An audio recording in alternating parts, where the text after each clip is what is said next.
Hello comrades and friends, you're very welcome to the Workers' Party commemoration of 1916 and all our fallen comrades who fell over the years. The first person of call is a Workers' Party comrade from Newry, Armagh, candidate for the Workers' Party. Put your hands there please for Nicola Grant.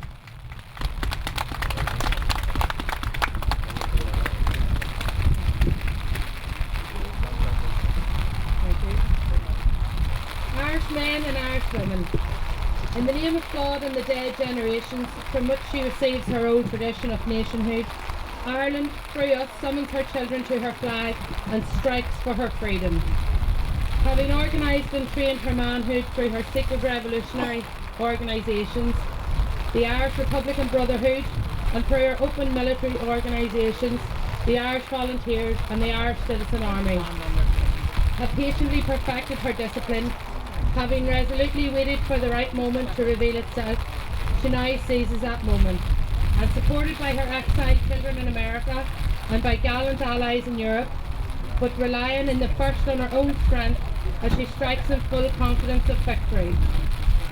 We declare the right of the people of Ireland to the ownership of Ireland and to the unfettered control of Irish destinies, to be sovereign and indefensible. The long usurpation of that right by a foreign people and government has not extinguished the right, nor can it ever be extinguished except by the destruction of the Irish people.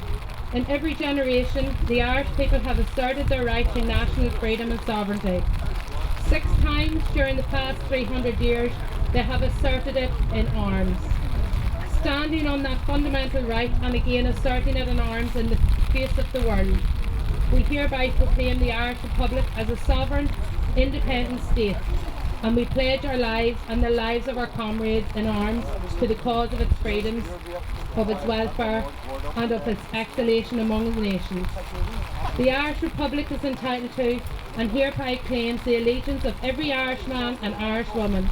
The Republic guarantees religious and civil liberty, equal rights and equal opportunities to all its citizens, and declares its resolve to pursue the happiness and prosperity of the whole nation and all its parts, cherishing all of the children of the nation equally, and oblivious to the differences carefully fostered by an alien government which have divided a minority from the majority in the past. Until our arms have brought the opportune moment for the establishment of a permanent national government, representative of the whole people of Ireland and elected by the suffrages of all her men and women. The provisional government, hereby constituted, will administer the civil and military affairs of the Republic in trust for the people. We place the cause of the Irish Republic under the protection of the Most High God, whose blessing we invoke upon our arms, and we pray that no one who serves that cause will dishonour it by cowardice, inhumanity or rapine. In this supreme hour, the Irish nation must, by its valour and discipline, and by the readiness of its children to sacrifice themselves for the common good, prove itself worthy by the august destiny to which it is called. Signed on behalf of the Provisional Government, Thomas J. Clark, Sean McDermott, P.H. Pearce, James Connolly, Thomas McDonough, Eamon Cant, Joseph Plunkett. Julia of the Workers' Party, South Belfast branch of the Workers' Party, East Belfast branch of the Workers' Party on behalf of Tom Berry, Belfast region of the Workers' Party, Downpatrick branch of the Workers' Party, White Rock branch of the Workers' Party, Lower Falls branch of the Workers' Party, Andersonstown branch on behalf of Campbell Casey and Robert McCulloch, Joe McCann, Billy and Malachy McBurney, Yogi Breland, Twinbrook and Poglass branches of the Workers' Party, Dan Mateer, Coaster Burns, Tommy Delaney, Angela Caulfield, Gerard McCarthy, Jerry Duffy, Jim and Bradley Weldon, Colette McDonough, Nabe Walsh, Gerald Harrison, Billy Denver, Pat Laurie, Joe McGillis, Jim Moylan, Francis and Brendan McCarthy, Scar McAreevy, George Gibson, Jim Pollock, the Gillen family, the Curley family, the O'Neill family, the McMurray family, the Russell family, the Gaskin family, and the Curran family.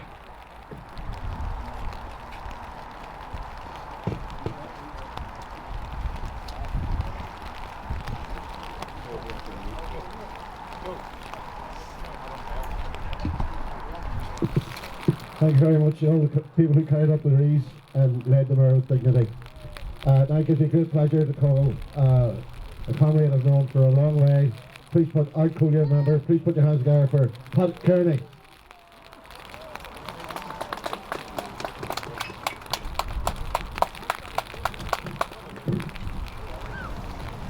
Thanks, Brian. Comrades and friends, it's particularly pleasing to be addressing you today at the first Easter commemoration we've been able to hold in person for several years. It is a crucial commemoration, not only for that reason, but also because of what it represents for our party after the events of recent years, when we, the members and supporters of the Workers' Party, have struggled resolutely for our politics and our party. Today is an affirmation of those policies and our determination. We gather here to reaffirm once more our commitment to the creation of a democratic, secular, socialist, unitary state on the island of Ireland, a republic in which workers' power prevails. And we gather here to honour those who have lived and died the vision of a democratic, secular republic that cherishes all its citizens equally, including the men and women of Easter 1916. In the midst of an imperialist war, they struck a blow for a better alternative, not just at home, but for the whole of humanity.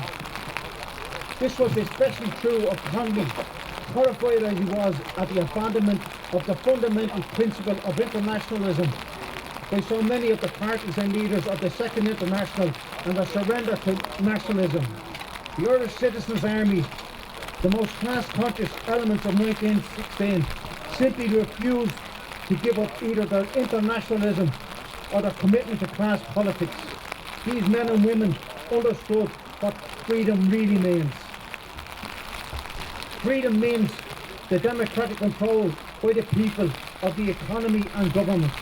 It means an end to hunger, unemployment, homelessness, discrimination, war and environmental devastation. It means a united working class seizing control of its own destiny and building a better future. In a word, it means socialism. It was the belief that Irish freedom could only mean overcoming sectarianism, abolishing capitalism and building socialism that helped inspired 50 years ago this year Thomas McGill's visionary statement at Carrickmore, which highlighted the revolutionary effect of the demands of the Civil Rights Association when it united the people in mass struggle and rejected as counter-revolutionary the use of elitist and sectarian military force. It was this understanding of Irish freedom that inspired the transformation that resulted in our adoption of the name the Workers' Party 10 years later. Allied to this ideological vision was a belief about the type of party that the Workers' Party needed to be to achieve its aims. A Marxist vanguard party, as articulated by Lenin, a cadre of the most class-conscious elements of the working class, dedicated to conducting the long and arduous struggle necessary to overcome extremely challenging conditions, no matter how long it took. These ideological and organisational principles are the reason why we are standing here today. We remain committed to the vision of the Workers' Party laid out by comrades like Sean Garland, Cathal Gillett, Cotton Fielding, Tomas McGillett and Desi O'Hagan at the 1992 Ardèche. It is this vision to which we have remained loyal despite numerous attempts to persuade us that it was no longer relevant by those who have abandoned it due to variously to despair, opportunism, ego or personal ambition, social democracy and nationalism, or to some combination of all of these. And we can honestly say that there has never been a greater need for our party and for socialism than now. We stand on the brink of a disastrous and irreversible climate change. Despite its words and promises of action, capitalism has no intention of taking the type of action needed to address climate change.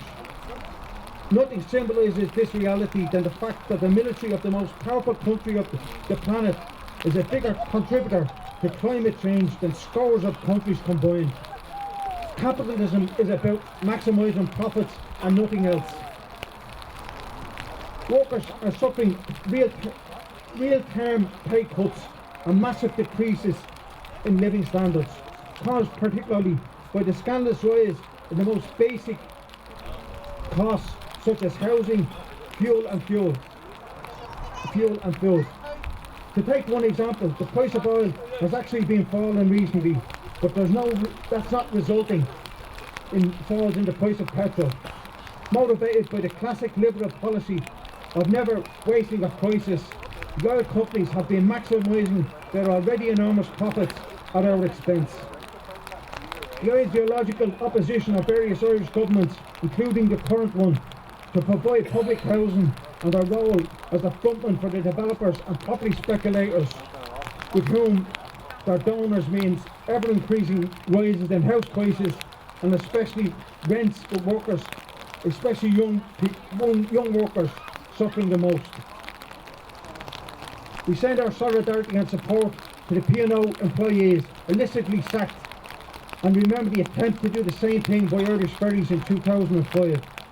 Despite the Fox outrage and empty threats of Tory ministers, the bosses responsible can blazingly admit to breaking the law without fear of consequences. Had workers broken the extremely reactionary Thatcherite trade union laws protesting this crime, we can be sure government action would have been swift. Workers in Ireland are reacting against the attacks on their working conditions, pay and pensions.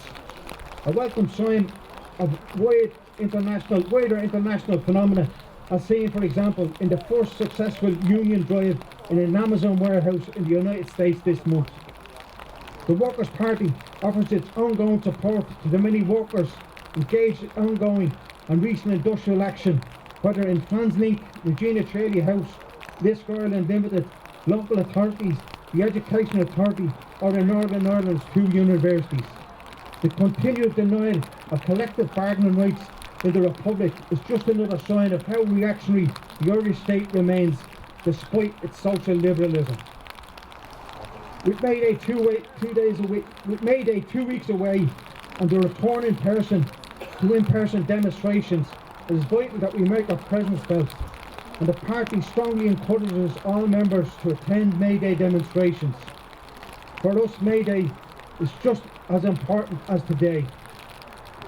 In Northern Ireland, we proudly once again offer the secular, socialist and anti-sectarian alternative in the forthcoming elections. The red flag flies in this election. Not only are we contesting these elections, but we are running more candidates than last time, an eloquent testimony to our commitment and the capacity of our members, despite the challenges we have faced and do face. It was essential that we offered a clear and unambiguous programme of class politics, and we commend our candidates and look forward to the campaign. We must mobilise all our members and supporters to promote the socialist alternative. Imperialism means war.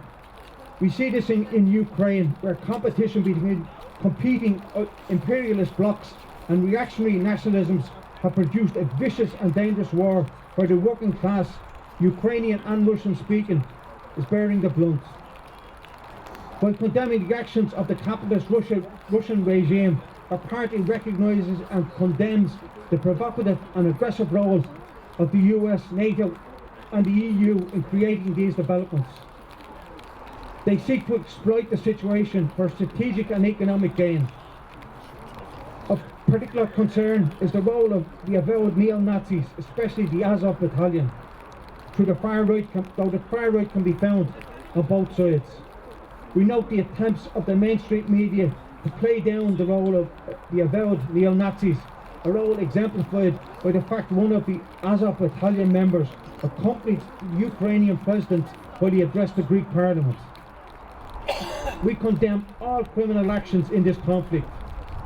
We condemn the arrests of Ukrainian communists that have taken place and demand their immediate release.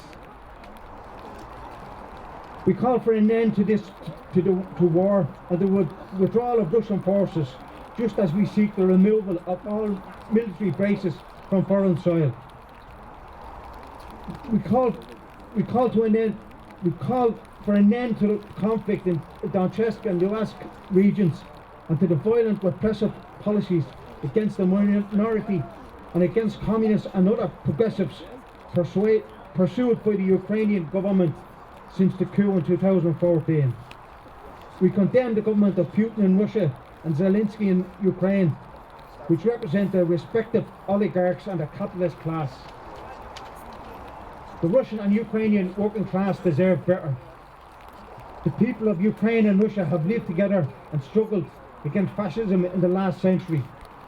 In the spirit of socialist internationalism, we support the efforts of our comrades in Russia and Ukraine to combat revolutionary nationalism and oligarchic governments with the weapons of class politics and internationalism to establish workers' power and socialism as the solution to the imperialist war. Our party rejects and condemns the ongoing attempts to undermine Irish neutrality and the increasing militarisation of the European Union. Ireland's neutrality is a strength and should be used as a voice of reason, calling for an end to war, de-escalation of hostilities, and seeking ways to make nuclear weapons and weapons of mass destruction obsolete. This is what humanity needs. We outrightly condemn successive government policies regarding Ireland's goal to be a mere US-EU puppet state. We offer our international solidarity to all those people struggling to build socialism and to those where the struggle against imperialism is sharpest, whether that is in Cuba, Palestine or elsewhere. Comrades, we thank you for coming here today. This is an occasion where we not only remember those from 1916 and other long ago progressive struggles, but also those who have died so that the party could live. Remember those of our comrades who died since we were last able to meet in person. We've been through challenging times recently, but we are here with our commitment not only unshaken but sharpened. Our task is to leave here today and educate and organise, to recruit, to expand our membership and influence throughout society and to promote the anti-sectarian, secular and socialist vision our party represents and grow its influence. The struggle to build a workers' party, to create a society fit for workers, for genuine freedom for the working class, for workers' power, for world peace, for social progress and socialism continues. Thank you.